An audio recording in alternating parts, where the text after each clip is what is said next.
L'ottava e conclusiva, una prova per femmine di 4 anni che non abbiano vinto 10.000 euro in carriera.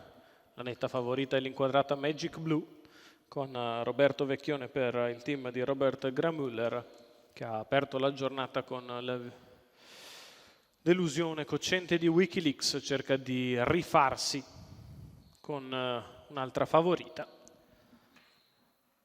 Le alternative sono tutte a quote decisamente alte: Gigabug, Gudiglia Femar, Ginzamo. Autostart in movimento, tutto pronto per questa ottava e conclusiva.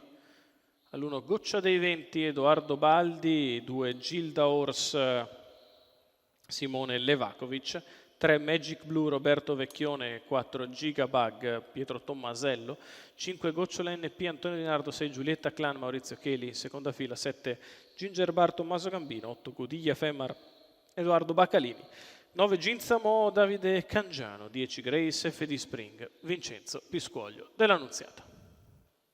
Macchina prende velocità, entra addirittura, si ritrae Giulietta Clan. Errore di Ginger Bar. Partiti. Veloce Magic Blue che prende subito la testa nei confronti di Goccia dei Venti. All'esterno c'è numero 7 Ginger Bar Gigabug che si trascina Ginzamo, poi in terza posizione alla corda Gilda Ors. 200 metri iniziali in 14,6. Prova a puntare in avanti Gigabug sul ritmo comunque buono imposto da Magic Blue al comando.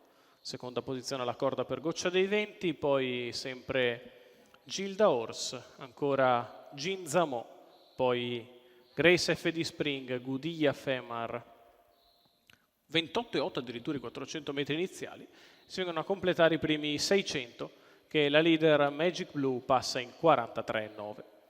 Si viene sotto alle tribune, Magic Blue in vantaggio, all'esterno Gigabug, poi Goccia dei Venti, quindi Gilda Ors, all'esterno va a fare la seconda pariglia Ginzamo che precede Grace FD Spring, 59 il primo giro per Magic Blue che continua in vantaggio su Gigabug e su Goccia dei Venti, poi Ginzamo, Gilda Ors, chilometro in 1,14,3 con Magic Blue sempre al comando nei confronti di Gigabug all'esterno, schema cristallizzato con la battistrada che accelera, la mossa in terza ruota ora da parte di Ginzamo che aggira Gigabug e si porta al salchi di Magic Blue che intanto prova ad allungare Ginzamo che si avvicina all'esterno, quindi ancora Goccia dei Venti.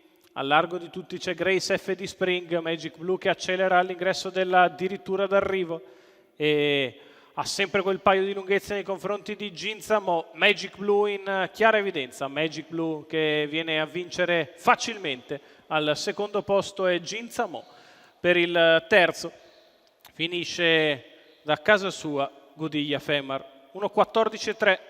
La vittoria di Magic Blue, Roberto Vecchione per Robert Gramüller, i colori della Gestut Absolute. Percorso di testa agevole per la figlia di Indigius, che porta al team di Robert Gramüller un franco successo. Roberto Vecchione alle redini lunghe.